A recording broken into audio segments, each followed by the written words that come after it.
Laws of motion topic la J main and advanced type question பார்க்கலாம் பாருங்க. A block of mass m is placed on an inclined plane with angle of inclination theta. Let n, fl and f respectively represent the normal reaction, limiting force of friction and net force down the inclined plane. Let mu be the coefficient of friction. The variation of n, fl and f with theta is indicated by flatting graphs as shown in the figure. The curves 1 and 2 respectively represent dash அப்படின்னு கேட்டிருக்காங்க. இப்போ இதை solve பண்ணலாம் பாருங்க. இப்போ வந்து ஜென்ரலா வந்து ஒரு இன்க்ளைன் பிளேன் எடுத்துக்கலாம். இதான் வந்து ஒரு இன்க்ளைன் பிளேன் எடுத்துங்க. ஓகேங்களா? இப்போ வந்து இந்த ஆங்கிள் தீட்டான்னு எடுத்துக்கலாம்.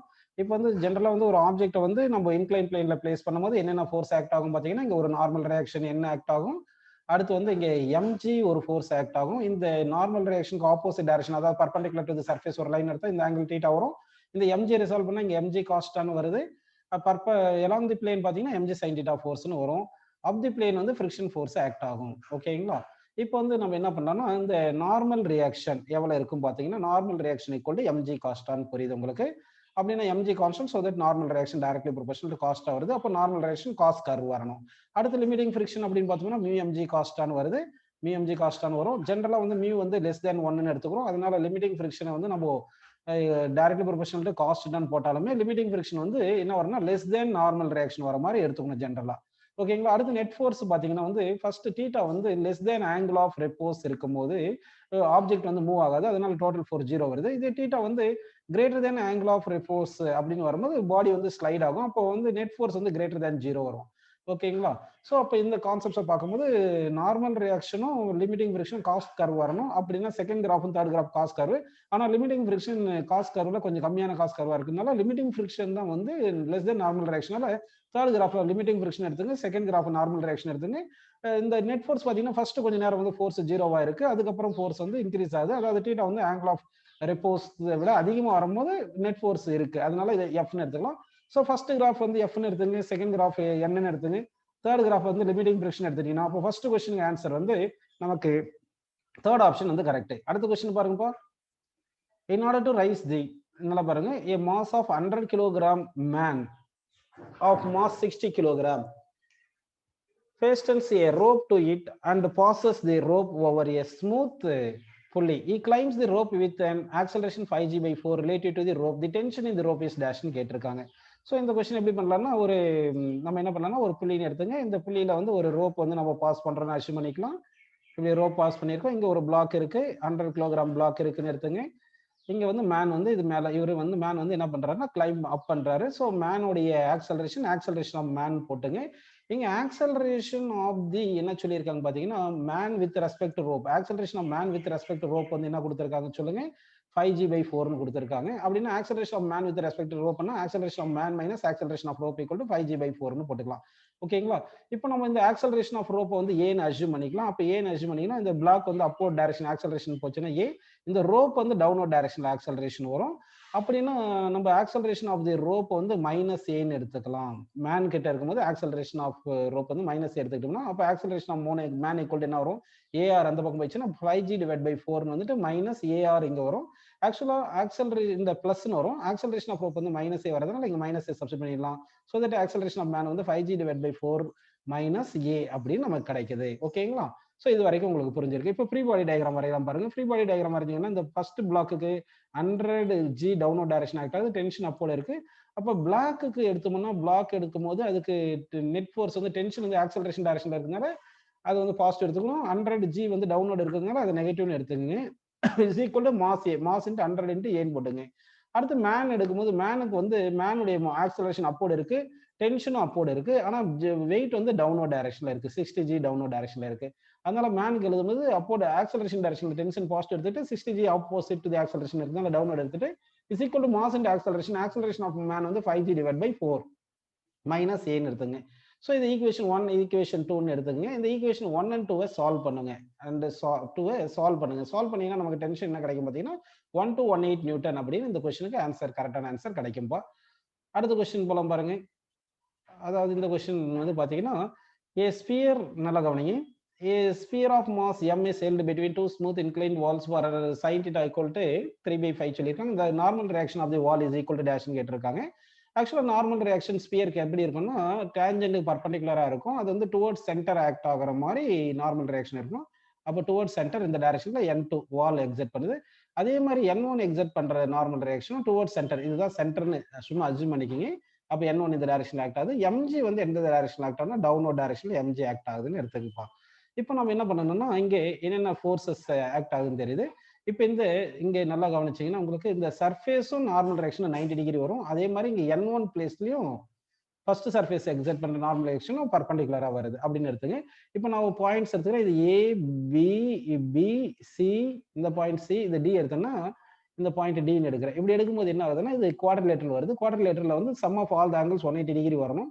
அப்படி பார்த்தோம்னா இந்த ஆங்கிள் எவ்வளவு வரணும் பாத்தீங்கன்னா இது வந்து ஆல்ரெடி இங்க 37 இருக்குனால இது வந்து 180 - 37 வருது. 180 - 37 வரும். நெக்ஸ்ட் வந்து பாத்தீங்கன்னா இந்த ஆங்கிள் எவ்வளவு வரும் பாத்தீங்கன்னா இங்க வந்து 37 வரும். இந்த ஆங்கிள் 37 வருது. ஓகேங்களா? சோ அதே மாதிரி இந்த ஆங்கிளும் 37 வரும். சோ அப்படின்னா இந்த ஆங்கிள் எவ்வளவு வரும் பாருங்க, 180 - 37 வரும். 180 - 37 வரும். ஓகேங்களா? எல்லாம் பாத்துங்கப்பா. இப்போ என்ன பண்றோம்னா லாமிஸ் தியரம் யூஸ் பண்ணோம்னா இந்த mg இருக்கு இல்லைங்களா, இந்த mg க்கு ஆப்போசிட் ஆங்கிள் sin 180 - 33 இருக்கு. According to Lami's theorem mg by sin of opposite angle 180 - 37 எடுத்துங்க. தட் இஸ் ஈக்குவல் டு அதே மாதிரி n2 க்கு எடுத்தீங்கன்னா n2 எங்க இருக்கு பாருங்க, இங்க இருக்கு இல்லைங்களா n2 வந்து இங்க இருக்கு.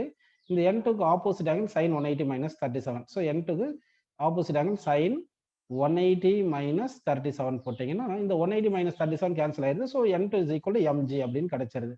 ஓகேங்களா? அப்போ n2 is equal to mg ன்னு கிடைச்சிருக்குப்பா. நெக்ஸ்ட் 24th क्वेश्चन பாருங்கப்பா. இப்போ all surfaces shown in the figure are smooth. System is released with the spring unstretched. In equilibrium compression in the spring will be dash ன்னு கேட்டிருக்காங்க. அப்படின்னா வந்து இப்போ என்ன பண்ணலாம்னா இங்க ஸ்ப்ரிங் வந்து கம்ப்ரஸ் ஆயிருக்கும். அப்போ கம்ப்ரஸ் ஆயிருக்கும்போது ஒரு ஸ்ட்ரெச் அவுட் ஆகுது. இருந்தாலும் இந்த ஸ்மால் m இருக்குல்ல, இந்த m வந்து இங்க வெட்ஜ் மேல நார்மல் ரியாக்ஷன் இந்த டைரக்ஷன்ல என்ன எக்ஸர்ட் பண்ணியிருக்கும். அதே மாதிரி இந்த வெட்ஜ் வந்து இந்த ஸ்மால் m மேல n நார்மல் ரியாக்ஷன் இப்படி எக்ஸர்ட் பண்ணுது. இங்க θ 45 டிகிரின்றதுல எதனால cos θ cos sin θ எடுத்துக்கலாம், ஒன்றும் பிரச்சனை இல்லை. அப்போ வெர்டிகல் காம்பனன்ட் வந்து சும்மா n cos θ எடுத்துங்க, ஹாரிசான்டல் காம்பனன்ட் n sin θ ன்னு எடுத்துங்க. ஓகேங்களா? சரியா? இந்த n sin θ ஃபோர்ஸ் தான் இந்த ஸ்ப்ரிங் வந்து கம்ப்ரஸ் ஆயிருக்குல்ல, இதுதான் இந்த புஷிங் ஃபோர்ஸ்னு எடுத்துங்க. அப்போ F is equal என்ன வருது பாத்தீங்கன்னா n sin θ ன்னு எடுத்துக்கலாம். ஓகேவா? இப்போ வந்து அடுத்து வந்து இந்த ஸ்மால் மேல அப்போர்ட் ஃபோர்ஸ் n cos θ ன்னு இருக்கு இல்லைங்களா, டவுன்வர்ட் ஃபோர்ஸ் வந்து mg ன்னு இருக்கு. ஓகே, அப்படின்னா mg is equal என்ன பண்ணலாம்னா n cos θ ன்னு எடுத்துங்க. இங்க sin θ cos θ ஈக்குவல் வரும், ஏன்னா 45 டிகிரி வரதுனால. இது ரெண்டுத்தையுமே டிவைட் பண்ணோம்னா, அதாவது இது ஃபர்ஸ்ட் ஈக்குவேஷன், இது செகண்ட் ஈக்குவேஷன், ரெண்டுமே டிவைட் பண்ணீங்கன்னா f by mg equal to 1 வந்துரும். so that f equal to mg ன்னு வந்துரும். Fன்றது தான் kx பா, இந்த ஸ்ப்ரிங்ல கம்ப்ரஸ் ஆனதுனால வந்த force kx, that is equal to mg போட்டுங்க. அப்போ x is equal என்ன வருது பாத்தீங்கன்னா mg by k அப்படின்னு நமக்கு கிடைச்சிருக்கு. so that இந்த क्वेश्चनக்கு ஆன்சர் வந்து mg by k கரெக்ட்னு எடுத்துக்கலாம். அடுத்த क्वेश्चन பாருங்க. இங்க என்ன கேட்டிருக்காங்கன்னா, in arrangement shown in figure pulley is smooth and massless and all the strings are light. Let F1 be the force exerted on the pulley in case 1 and F2 be the force exerted in the case 2 சொல்லியிருக்காங்க.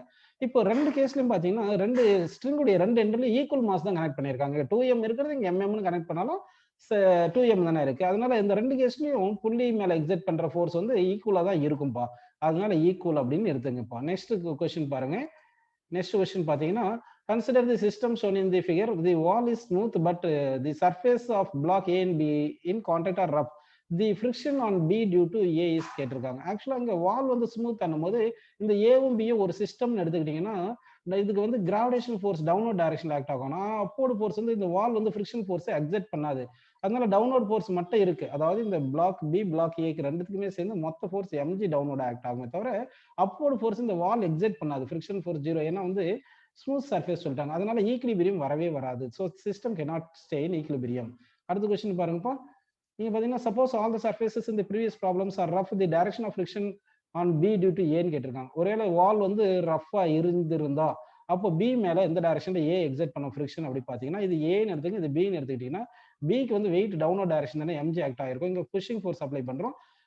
Downward force அதாவது net vertical force 0வா இருக்கணும் இல்லைன்னா, அப்படின்னா ஏ வந்து B மேல friction force upward exert பண்ணியிருந்தா தான் இந்த ஃபிரிக்ஷன் ஃபோர்ஸ் ஆன் பி வந்து mg force on of the பியை வந்து பேலன்ஸ் பண்ணி இருக்க முடியும். அதனால ஏ வந்து பி மேல எக்ஸர்ட் பண்ற ஃபிரிக்ஷன் ஃபோர்ஸ் வந்து அப்போர்ட் இருக்கணும். சோ தட் இது அப்போர்ட் அப்படின்னு எடுத்துக்கிறோம். அடுத்த क्वेश्चन பாருங்கப்பா. A body is placed on a rough inclined plane of inclination theta. As the angle theta is increased from 0 to 90 degree, the net contact force between the block and the plane becomes என்னன்னு கேட்டிருக்காங்க. ஆக்சுவலா வந்து பாத்தீங்கன்னா நமக்கு இங்க ஒரு incline plane எடுத்துக்கிறோம், தீட்டான்னு எடுத்துக்கிறோம். இந்த தீட்டா வந்து greater than angle of repose வரும்போது தான் ஸ்டார்ட் டு மூவ் ஆகும். அதாவது அப்போ தீட்டா வந்து less than angle of repose இருக்கும்போது மூவே ஆகாது. மூவ் ஆகலைன்னா அப்போ நெட் ஃபோர்ஸ் வந்து 0 இருக்கு. அப்போ தீட்டா வந்து கிரேட்டர் தேன் ஆங்கிள் ஆஃப் ரெப்போஸ்னா அப்போ மூவ் ஆகிறதுக்கு ட்ரை பண்ணும். ஓகேங்களா? அப்போ வந்து என்ன ஆகுதுன்னா மூவ் ஆகிறதுக்கு ட்ரை பண்ணும். அதாவது என்ன சொல்லிருக்காங்க, net contact force between the block and the plane கேட்டிருக்காங்க. கான்டாக்ட் ஃபோர்ஸ் கேட்டிருக்காங்க. அப்போ நெட் கான்டாக்ட் ஃபோர்ஸ்னா நம்ம என்ன பண்ணணும்னா வந்து நல்லா கவனிங்க. நெட் கான்டாக்ட் ஃபோர்ஸ்னா வந்து இங்க பாருப்பா, இது தீட்டான்னு எடுத்துக்கிட்டு இங்க என்ன பண்ணலாம்னா இங்க வந்து நார்மல் ரியாக்ஷன் இருக்கு, இங்க ஃப்ரிக்ஷன் ஃபோர்ஸ் இருக்கு. கரெக்ட்டுங்களா? ஃப்ரிக்ஷன் ஃபோர்ஸ் இருக்கு. இப்போ நல்லா கவனிங்க. இப்போ வந்து இந்த n பிளஸ் ஃப்ரிக்ஷன் ஃபோர்ஸ் எடுக்கணும். சரிங்களா? n வந்து mg காஸ்டா வருது. ஃப்ரிக்ஷன் ஃபோர்ஸ் வந்து ஃபர்ஸ்ட் லிமிட்டிங் ஃப்ரிக்ஷன், அதாவது தீட்டா வந்து ஆங்கிள் ஆஃப் ரெப்போஸ் விட கம்மியா இருக்கும்போது, தீட்டா வந்து less than angle of repose வர வரைக்கும் நம்ம பார்த்தோம்னா ஆக்சுவலா வந்து mg இங்க டவுன்வர்ட் ஆக்ட் ஆகும். கரெக்ட்டுங்களா? இந்த mgயும் இந்த nf எல்லாமே சேர்ந்து ஈக்குவலண்ட் ஆப்போசிட்டா இருக்கணும். அதாவது n-க்கும் mg-க்கும் n-க்கும் இந்த நார்மல் ரியாக்ஷன் f இருக்கு இல்லைங்களா? இதனுடைய ரிசல்டன்ட் ஃபோர்ஸ் வந்து இந்த mg-யை பேலன்ஸ் பண்ணாதான் less than angle of repose வரும்போது இந்த பாடி ரெஸ்ட்ல இருக்கு. அப்போ n n அதாவது வெக்டார் ஃபார்ம்ல n bar plus f bar is equal to இந்த mg பாரா இருந்திருக்கணும். அப்படி இருந்தாதான் ஈக்குலிபிரியம் இருக்கும். அப்படின்னா ஃபர்ஸ்ட் வந்து கான்ஸ்டன்டா இருக்கும். ஒன்ஸ் தீட்டா வந்து greater than angle of repose வரும்போது ஸ்டார்ட் ஸ்லைட் ஆயிருது இல்லையா? ஸ்லைட் ஆகும்போது அப்ப என்ன ஆகுது, உங்களுக்கு மோஷன் வந்துருது. மோஷன் வரும்போது ஃப்ரிக்ஷன் கான்ஸ்டன்ட் வந்துரும். ஸோ இந்த கேஸ்ல நெட் ஃபோர்ஸ் என்ன பாத்தீங்கன்னா என்னும் ஃப்ரிக்ஷன் வந்து பர்பண்டிகுலர் ஆக்ட் ஆகுது இல்லையா? அப்போ n square plus limiting friction square போட்டுக்கணும். அப்போ n ஸ்கொயர் பிளஸ் லிமிட்டிங் ஃப்ரிக்ஷனுக்கு என்ன ஃபார்முலா தான் மியூ n ஹோல் ஸ்கொயர்னு போட்டுட்டீங்கன்னா அப்போ ஸ்கொயர் ரூட் போடணும்ப்பா. ஏன்னா ரிசல்டன்ட் ஃபோர்ஸ் ஸ்கொயர் பண்ணி ஆட் பண்றோம். என்ன காமன் எடுத்துட்டு போனா root of 1 plus mu square வரும். நார்மல் ரியாக்ஷனுக்கு என்ன ஃபார்முலா mg காஸ் ஆகுதுன்னா அப்போ mg காஸ் தீட்டான்னு போட்டுட்டு into root of 1 plus mu square போட்டுங்க. அப்போ வந்து என்ன ஆகுதுன்னா ஃபோர்ஸ் வந்து டைரக்ட்லி ப்ரொபோர்ஷனல் காஸ்டா, அதாவது காஸ் தீட்டா வந்து டிக்ரீசிங் ஃபங்க்ஷன், தீட்டா இன்க்ரீஸ் ஆனா காஸ்டா டிக்ரீஸ் ஆகும். அதனால first remains constant and then decreases அப்படின்னு எடுத்துக்கணும். ஓகேங்களா? ஃபர்ஸ்ட் இங்க கொஞ்சம் சொதப்பிட்டேன், அதை விட்டுருங்க. இப்போ இங்க இருந்து தான் பாருங்க. ஃபர்ஸ்ட் வந்து அதாவது தீட்டா வந்து ஆங்கிள் ஆஃப் ரெப்போஸ் விட கம்மியா இருக்கும்போது மூவ் ஆகாது, ஆப்ஜெக்ட் ஸ்லைட் ஆகாது. அதனால டோட்டல் ஃபோர்ஸ் 0ன்னு வச்சுக்கணும். கான்டாக்ட் ஃபோர்ஸ் சரி, கான்டாக்ட் ஃபோர்ஸ் வந்து என்ன ஆகுது, கான்டாக்ட் ஃபோர்ஸ் வந்து n f வந்து ரெண்டுமே சேர்ந்து mgக்கு பேலன்ஸ் ஆகும். mg கான்ஸ்டன்ட்னால கான்டாக்ட் ஃபோர்ஸ் வந்து இனிஷியலா வந்து ஆங்கிள் ஆஃப் ரெப்போஸ் வர வரைக்கும், தீட்டா ஆங்கிள் ஆஃப் ரெப்போஸ் வர வரைக்கும் கான்ஸ்டன்டா இருக்கு. ஒன்ஸ் ஆங்கிள் ஆஃப் ரெப்போஸ் விட தீட்டா வந்து ஆங்கிள் ஆஃப் இன்க்ளினேஷன் இன்க்ரீஸ் ஆயிடுச்சுன்னா அடுத்து ஸ்லைட் ஆகும். ஸ்லைட் ஆகும்போது மோஷன் இருக்கும். அப்போ கான்டாக்ட் ஃபோர்ஸுக்கு பார்த்தோம்னா நார்மல் ரியாக்ஷனும் லிமிட்டிங் ஃப்ரிக்ஷனும் ரிசல்டன்ட் ஃபோர்ஸ் எடுத்து சால்வ் பண்ணும்போது contact force cos direct proportional காஸ்டா வருதுனால தீட்டா வந்து இன்க்ரீஸ் ஆனா காஸ்டா டிக்ரீஸ் ஆகுதுன்னு first remains constant and then decreases அப்படின்னு எடுத்துக்கிட்டோம். அடுத்த क्वेश्चन பாருங்க. All surfaces shown in the figure are smooth. For what ratio m1 m2 m3 system is in equilibrium? All pulleys and strings are massless அப்படின்னு சொல்லியிருக்காங்க. அப்ப என்ன பண்ணலாம்னா இங்க நீங்க இங்க பார்க்க வேண்டியது ஸ்ட்ரிங் எல்லாமே ஒரே ஸ்ட்ரிங் தான் பாஸ் ஆகுதுப்பா. எல்லாம் ஒரே ஸ்ட்ரிங் தான் பாஸ் ஆகுது. ஸ்ட்ரிங் சேமா இருந்துச்சுன்னா அப்ப டென்ஷன் கான்ஸ்டன்டா இருக்கும். டென்ஷன் வந்து எல்லாத்துலயும் சேமா இருக்கும் இப்படின்னு எடுத்துக்கணும். ஓகேங்களா? இப்படி எடுத்துங்க. இப்போ வந்து இங்க m1g sin θ, m1g sin θன்னு எடுத்துங்க. அப்போ ஃபர்ஸ்ட் பிளாக் m1க்கு பாத்தீங்கன்னா டென்ஷன் வந்து balances m1g sin 30, m1g sin 30ன்னு எடுத்துக்கிட்டீங்கன்னா sin 30 1/2 தானே. அப்போ t equal to tension equal to m1g/2ன்னு போட்டுங்க. அப்போ m1 இஸ் ஈக்குவல் என்ன வருது பாத்தீங்கன்னா 2t/gன்னு வந்துருது. சரிங்களா? m2 பிளாக் எடுக்கும்போது m2க்கு பாருங்க மேல ரெண்டு டென்ஷன் ஆக்ட் ஆகுது, கீழே m2g இருக்கு. அப்போ 2t is equal to m2g போட்டுங்கன்னா அப்போ m2 இஸ் ஈக்குவல் என்ன வருதுன்னா 2t/gன்னு வருது. கரெக்ட்டுங்களா? அடுத்து m3ன்னு எடுத்து பாத்தீங்கன்னா அந்த m3 பிளாக் வந்து t மட்டும் தான் ஆக்ட் ஆகுது, அப்போட ஆக்ட் ஆகுது. m3g டவுன்வர்ட் ஆக்ட் ஆகுது. அது m2க்கு வந்து m2g டவுன்வர்ட் ஆக்ட் ஆகுது, அப்போட வந்து 2t ஆக்ட் ஆயிருச்சு. இந்த ஒரு t இங்க ஒரு t போட்டோம். அப்போ m3க்கு அப்போட வந்து t, டவுன்வர்ட் வந்து m3gன்னு இருக்கு. சரிங்களா? அப்போ ரெண்டு ஈக்குவல் போட்டீங்கன்னா m3 ஈக்குவல் என்ன வருது, t/g வருது. ஸோ இது எல்லாமே ஈக்குவேட் பண்ணுங்க. m1 is to m2 is to m3 equate பண்ணீங்கன்னா m1க்கு என்ன வந்தது 2t/g வந்துருதா. அடுத்து m2க்கு என்ன வந்து பாருங்க 2t/g வந்திருக்கா. m3க்கு என்ன வந்திருக்கு t/g வந்திருக்கு. இதுல எல்லாமே t/g காமனா கேன்சல் பண்ணிருங்க. ஸோ 2:2:1 அப்படின்னு வருது. கரெக்ட்டுங்களா? ஸோ 2:2:1 என்ற ஆப்ஷன் வந்து நமக்கு ஒரே ஆப்ஷன், செகண்ட் ஆப்ஷன் தான் கரெக்ட். நெக்ஸ்ட் கொஸ்டின் பாருங்கப்பா. An elastic spring has a length L1 when tension in it is 4 Newton. Its length L2 when tension in it is 5 Newton. What will be its length when the tension it is in 9 Newton? அதாவது 4 newton apply பண்ணும்போது L1 length இருக்குன்னா அது final length. அதாவது 4 newton apply பண்ணும்போது length வந்து final length L1. அப்போ initial length L இருந்திருக்கும். அப்போ சேஞ்ச் இன் லெங்த் ஃபர்ஸ்ட் கேஸ்ல வந்து என்ன வந்திருக்கும் சொல்லுங்க. ஃபர்ஸ்ட் கேஸ்ல வந்து L1 மைனஸ் L வந்திருக்கும். இதே மாதிரி செகண்ட் கேஸ்ல 5 நியூட்டன் அப்ளை பண்ணும்போது சேஞ்ச் இன் லெங்த் வந்து என்ன வருதுன்னா நமக்கு change in length delta L2 வந்து L2 மைனஸ் Lன்னு போட்டுக்கணும். அந்த மாதிரி இருக்கு. இப்போ 9 நியூட்டன் அப்ளை பண்றது, 9 நியூட்டன் அப்ளை பண்ணும்போது சேஞ்ச் இன் லெங்த் வந்து டெல்டா L3ன்னு போட்டு ஃபைனல் லெங்த் வந்து L3ன்னு போட்டுங்க. 9 நியூட்டன் இருக்கும்போது L3 தான் கண்டுபிடிக்கணும். இனிஷியல் லெங்த் எல் இப்படி கண்டுபிடிக்கணும்னு ஞாபகம் வச்சுங்கப்பா. இப்போ இதை ப்ரொசீட் பண்ணலாம் பாருங்க. எப்படின்னா வந்து ஃபர்ஸ்ட் வந்து force equal K into X தெரியும் இல்லைங்களா, F is equal K into elongation தெரியும் டெல்டா எக்ஸ்னு. ஃபர்ஸ்ட் 4 நியூட்டன் அப்ளை பண்ணும்போது கே இன்ட்டு எலாங்கினேஷன் எவ்வளோ பாருங்க, L1 மைனஸ் எல்னு வருது. ஓகேங்களா, இது ஈக்குவேஷன் 1ன்னு எடுத்துங்க. அடுத்து வந்து செகண்ட் கேஸ்ல வந்து 5 நியூட்டன் அப்ளை பண்ணும்போது கே இன்ட்டு L2 மைனஸ் எல்னு போட்டு இது ஈக்குவேஷன் 2ன்னு எடுத்துங்க. இப்போ ஈக்குவேஷன் 1 அண்ட் 2 சால்வ் பண்ணுங்கப்பா. 1 அண்ட் 2 சால்வ் பண்ணீங்கன்னா உங்களுக்கு என்ன கிடைக்கும், அதாவது வந்து ஈக்குவேஷன் 1ஐயும் 2ஐயும் நம்ம வந்து சால்வ் பண்ண போறோம். அப்படி சால்வ் பண்ணிட்டோம்னு வச்சுங்க, நமக்கு வந்து என்ன கிடைக்கும் பார்த்தீங்கன்னா வந்து இந்த ஒரிஜினல் லெங்த் வந்து தெரியும். ஒரிஜினல் லெங்த் எவ்வளோ வரும்னா 5L மைனஸ் 4L2ன்னு வரும். அதே மாதிரி கே எவ்வளோ வரும் பார்த்தீங்கன்னா 1/L2 மைனஸ் L1ன்னு கிடைக்கும்ப்பா. இப்போ இதை கொண்டு போயிட்டு தேர்டு 9 நியூட்டன் அப்ளை பண்ணும்போது சப்ஸ்டிட் பண்ணோம். Force 9 Newton is equal K into என்ன பண்ணோம்னா லெங்த் L3ன்னு வருது. ஃபைனல் லெங்த் L3ன்னு வச்சுங்க. L3 தான் கண்டுபிடிக்கணும். இனிஷியல் லெங்த் L, இதுதான் சேஞ்ச் இன் லெங்த். அப்போ 9 இன்ட்டு கே வேல்யூ எவ்வளோ போடலாம், 1/L2 மைனஸ் L1 போடுங்க. இன்ட்டு L3ன்னு போட்டு மைனஸ் L வந்து எவ்வளோ போடுறீங்கன்னா 5L1 மைனஸ் 4L2ன்னு போட்டுங்க. இப்போ இதை சிம்பிளை பண்ணீங்கன்னா உங்களுக்கு L3 என்றது தான் இப்போ 9 நியூட்டன் ஃபோர்ஸ் இருக்கும்போது லெங்த் ஆஃப் தி ஸ்ட்ரிங்னு வரும். ஸோ இந்த லெங்த் எவ்வளோ வரும் நமக்கு சால்வ் பண்ணி பார்த்தீங்கன்னா வந்து 5L2 மைனஸ் 4L1 வரும். 5L2 மைனஸ் 4L1ன்னு கரெக்டான ஆன்சரை கிடைக்கும். ஸோ இந்த ஆப்ஷன் எந்த ஆப்ஷன் கரெக்ட் பார்த்தீங்கன்னா ஆப்ஷன் நமக்கு வந்து B is the correct answer.